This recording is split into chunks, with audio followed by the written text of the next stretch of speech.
progress about them.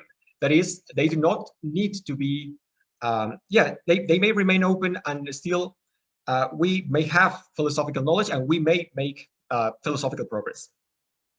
Okay, so before proceeding, I think maybe just some clarifications on the use of truth and knowledge here, right? In the case of truth, what I think is relevant is that you don't need to commit yourself with any specific definition that is exceptional for the case of philosophical knowledge. I think for the majority of cases, you can choose your preferred definition of knowledge that applies for scientific knowledge too, and it may be in application here too. So, for example, the general structure, I know this is not enough, but the general structure in many cases of knowledge would be that, of course, we have a belief, right? And we have a compelling evidence or overwhelming evidence, and based on that evidence, we make a truth ascription, right? So we consider that the proposition in question, or and the belief also, is true based on that evidence, right? But this connects with the second point. So the second point is that I think the central matter here is not truth per se, but actually assertability conditions. This is mainly because even the best of our evidence does not guarantee the truth. But again, I am not making some claim as if this were something exceptional for philosophy. I think this applies for basically every sort of knowledge. Maybe we shall put into parentheses the formal sciences, but in the majority of cases, like the natural sciences and in the social sciences, I think this is the same problem is present here. And the main problem is related with the fact that evidence tends to be divisible, right? And the problem is that so we may have beliefs, or also we may have theories that may be grounded on great evidence, right? On overwhelming evidence that is also overwhelming evidence against the other alternatives. But of course, that does not guarantee that the theory in question or the belief in question is actually true, right? But this is like, the point is that that's the best we can do given our current evidence. But give me a second, please.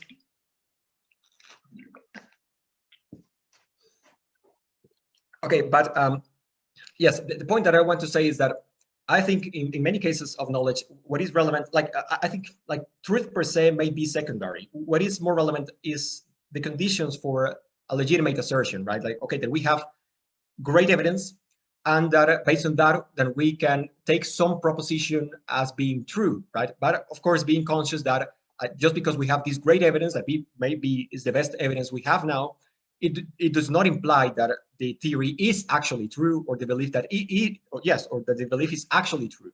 But again, what I wanted to remark about this is that I think this applies both to philosophy and to the sciences. So I don't think there is any particular problem here regarding the possibility of talking about philosophical knowledge. So, let's proceed with the development. Now, we can apply here the heuristic strategy known as supervaluating for analyzing the cases. So now I will propose a modification on the definition that Alan Hajic proposes in his 2016 article, Philosophical Heuristics and Philosophical Methodology.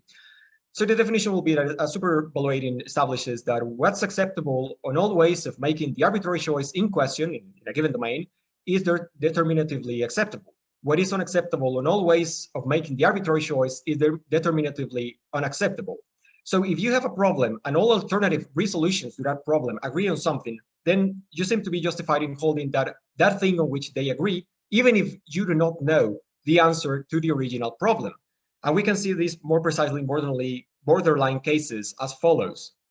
But yeah, I think that is mainly the point, that we have some problems in which it doesn't matter. The relevant point is that you have the problem and you have all the different alternatives that pretend to solve the problem. And in many cases, you would find that there is some conclusion in which all the alternatives agree. So it doesn't matter which of those alternatives is correct. In principle, you are justified in holding that conclusion specifically because whatever the correct answer is, that answer will also have that conclusion. So let's consider an analogy from another normative domains. I hope this is not too banal. So let's suppose, for example, the next case. Let's suppose we want to compare Lionel Messi against a forward playing in Aruba's amateur third division. Let's call this player S. the question is, we have a problem, okay? So the problem is Messi better than S? So we have at least 4 possible responses, right? The first one is that, yes, Messi is better than S. The second one is, no, Messi is better than, S is better than Messi. The third one is, no, Messi and S are in equal standing. And the fourth one would be, no, Messi and S are incomparable, okay? But the problem that I want to emphasize is that it doesn't matter which criterion of football betterness is intended to be used. Messi will always be obtained as superior in each criterion, okay? So for example, if someone maintains that the evaluative criterion to measure football superiority, at least in the case of forwards, is exempli gratia, the number of goals scored per season, it is highly likely that Messi will come out higher. Similarly, if someone maintains that it is the number of assists provided to other players, the number of passes successfully completed, the average amount of ball control, the ability to create chances, the ratio between goals scored and minutes played, etc., etc. The point is that in basically all of these plausible criteria to analyze football betterness, what most likely will happen is that Messi will come out superior to this Aruba's amateur third division player. And okay, so but even, of course, there is another case, that is that being more reasonable, if someone affirms that each of the previous ones does not constitute by itself a sufficient criterion of football superiority, but that the joint performance of each player with respect to all the criteria is what determines the issue, Messi again will come out in the first place. So I think this is what apply here if we apply the strategy of supervaluating. Okay, if we are not sure about which of the previous ones is the correct answer to the problem of what determines football superiority, we can simply supervalue, and we will see that basically on every single plausible criteria of football superiority, Messi will come out as the superior alternative. Please give me a second.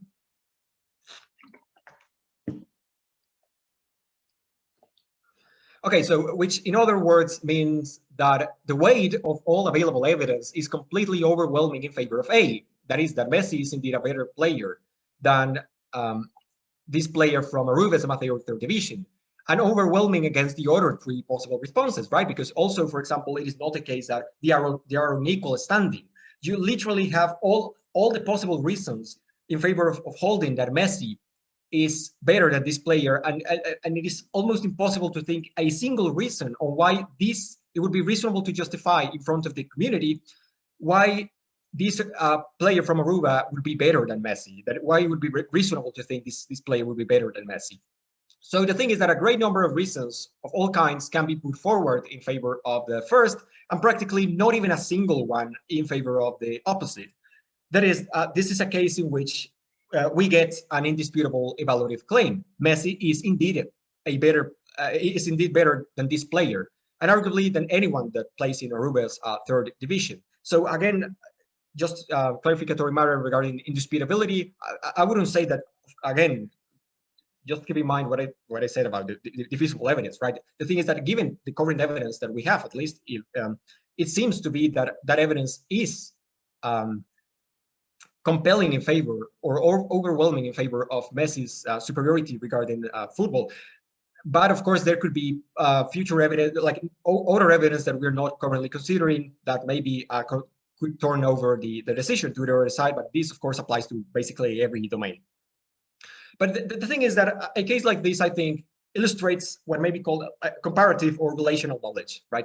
There, in many domains, including philosophy, we can make precisely this sort of comparative judgments between 2 alternatives. And in borderline cases, we will get responses that are indisputable in this sense. So, but also, what I think is relevant to note is the following.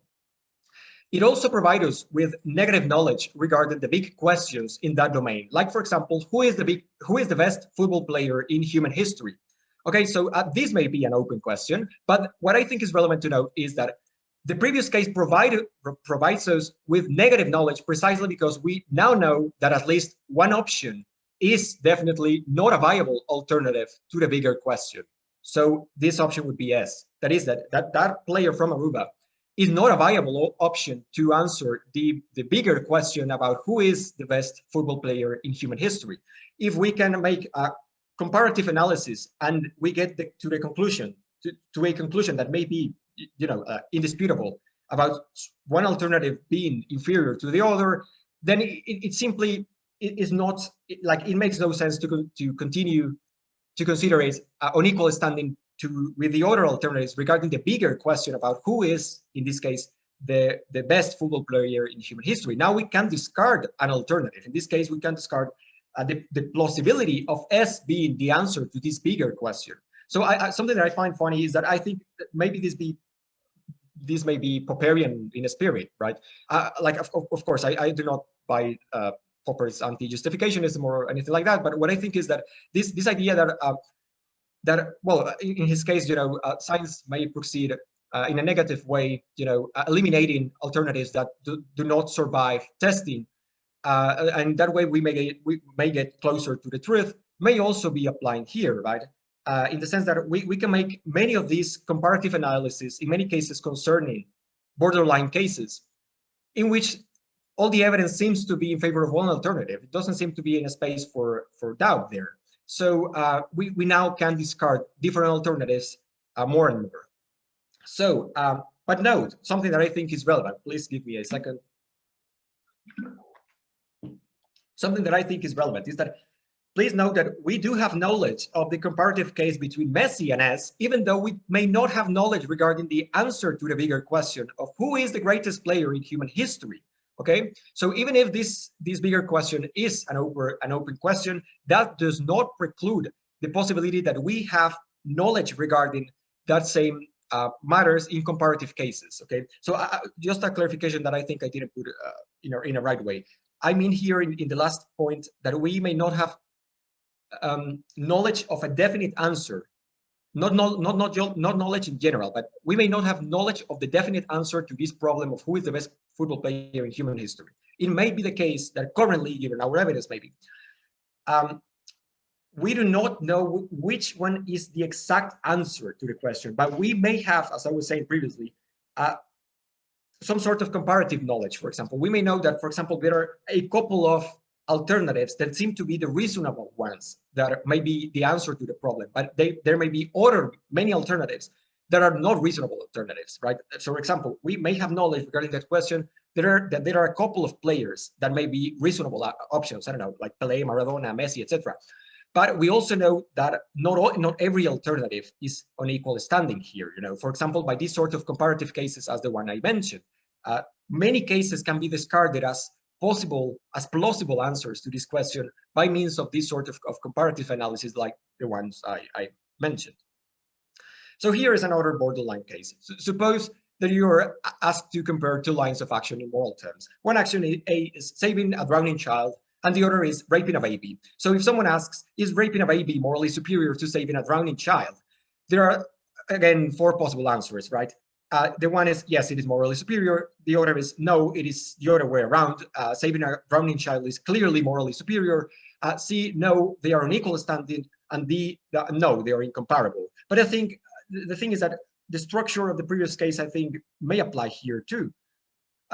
Of course, you can appeal to an intuition to justify your answer, like in the previous case, but it need not end there. So yeah, that is the point. Alternatively, or complementarily with the appeal to intuition, you can supervaluate among all plausible answers to the problem of what makes some action good, and see that it does not matter what the correct answer to this other problem may be. On all plausible answers, you get the same output. So, for example, just a brief model. So let's analyze the morality of B. So you may start considering plausible criterion, plausible reasons, and you may start giving deontological reasons, consequentialist reasons from virtue theory, reasons from contractarianism, etc. For example, in the first case, in deontological reason, doing B violates at least one moral duty. Consequentialism would be that doing B worsens general well-being. I think I did not clarify this at the beginning of the case, but I think it is relevant at least in this case to clarify that the person committing this act would not increment his well-being, but the person being affected, in this case the baby, would be negatively affected. Okay, so the thing is that the person committing in this specific case, the person that is going to commit, that is going to rape the baby, is not compelled by any external reason, will not get better by doing so, etc. So there is nothing that gets better for this person if he or she is do so. Okay. So but the thing is that, okay, so we can start analyzing all plausible reasons, even if we do not know what is the like definite answer to the problem of what determines moral goodness, right? So the thing is, we again, a virtue theory reason, doing B would be vicious, a contradictorian reason, B is not generalizable in accordance with what rational agents would accept in an idealized social pact, etc. And on the other hand, could a single strong reason be put forward in favor of B being morally acceptable?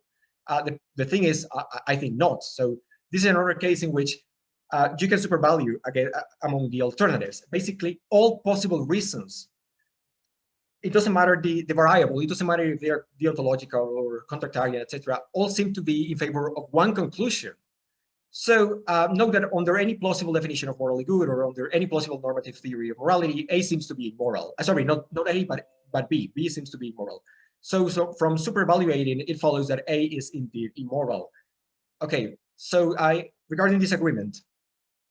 So the point is that although we can recognize that in various cases of philosophical disagreement, the evidence may be permissive, like it may admit n equal or greater than 2 responses that both enjoy reasonableness, the above does not imply that it is permissive for every possible side. And I think this is pretty relevant to note regarding the possibility of philosophical knowledge.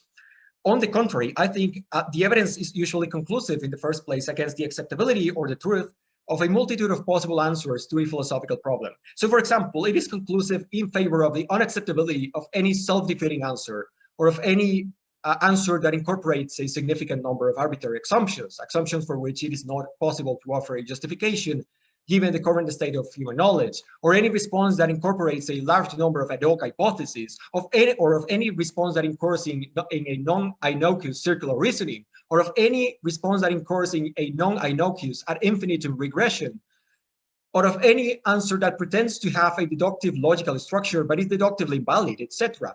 And please note that all of these criteria are the same that we may apply in theory choice in the sciences. So this is not more demanding in the case of philosophy, as many other philosophers here present, by the way, like Professor Williamson and Professor Priest tend to emphasize all the times. So yes, I think this is the relevant point. If someone wants to claim that these criteria are not capable of being reliable to produce knowledge on whether one alternative is preferable over the other in philosophy, but that they are in the sciences, they would have to provide an argument. Yes, the burden of proof would lie on the person that claims that. So let us propose something that maybe called something along the lines of the World Cup model of disagreement. The thing is that, first of all, it is relevant to note that not all alternative resolutions to a philosophical problem are active parts of the philosophical debate. Just a parenthesis. Well, I didn't mention other examples for matters of time, but I think the same thing may be applied to many cases. So for example, someone could say, okay, let's consider an epistemological theory that says that all beliefs that are merely true, it doesn't matter if they are justified, that all beliefs that are merely true are knowledge, are instances of knowledge. That is an epistemological theory. So the thing is, when you try to compare that theory with any of the theories that current philosophers discuss, there is not even one point of comparison. All the evidence, all the possible reasons you may want to analyze would go over the majority of the alternatives that the philosophers discuss, and that may apply to many other beliefs that in many cases the laymen maintain, right? Like, I don't know, a freshman year's version of moral relativism, for example. Of course, there are versions of moral relativism in the literature, but they are not as unsophisticated as the ones that some lay people held, right? For example, they are not as easily as self-defeating as, for example, some other versions. So I think it is clear that we can identify these comparative, we can make this comparative analysis, and in many cases see that there are answers that are not disputable given the evidence. Okay, please. Okay, so yeah, for the contrary, philosophical disputes tend to be among the best or more sophisticated alternatives. I mean, disputes among, professional philosophers, the ones that are more capable of dealing with the evidence. That is not the case with many other alternatives that are not currently being disputed. So it is not the case that every single alternative that is a well-formed alternative to a problem is on equal standing. If that is the case, then we do have a lot of philosophical knowledge, even if philosophical disputes remain open.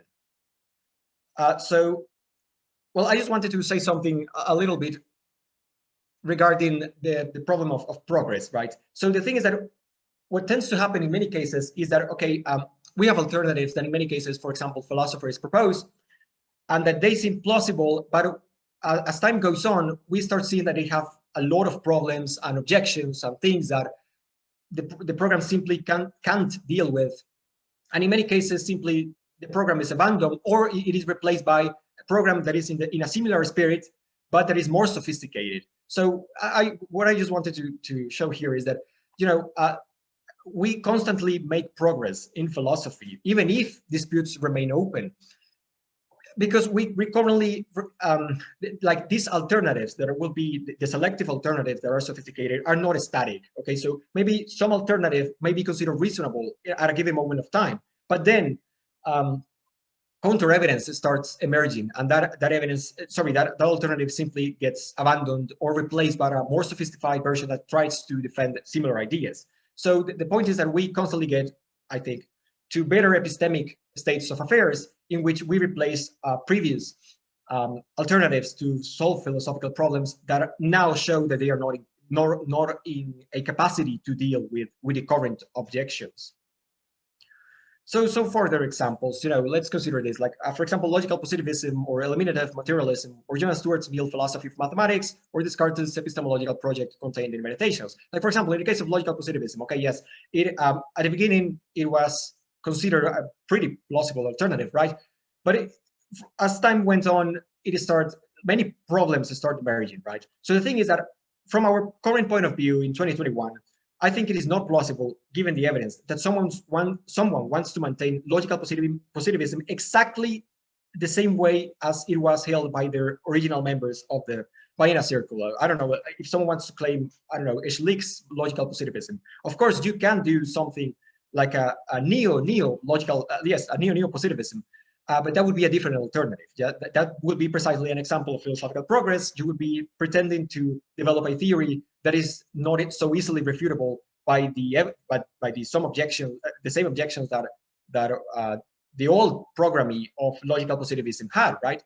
And the same may be applying to eliminative materialism, right? I think the thing is that, well, currently it is in the minority, but still some people defend it, right? But the thing is, it would be highly difficult, and I'm not sure that actually any current philosopher defends eliminative materialism exactly the same way as, for example, I don't know, Paul Chortland proposed it in his famous 1981 article, right? The thing is that, again, in this case, many objections start emerging. So what happened is that many people either abandon eliminative materialism as a plausible programming, or simply try to develop further, more sophisticated alternatives. But currently, it is not plausible, given the evidence, to defend the original version of eliminative materialism.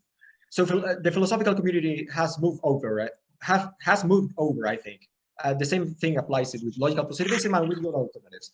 I don't think, for example, in the case of Descartes' epistemological project that is in the Meditations, that any single current philosopher is going to say that actually that project was successful, okay?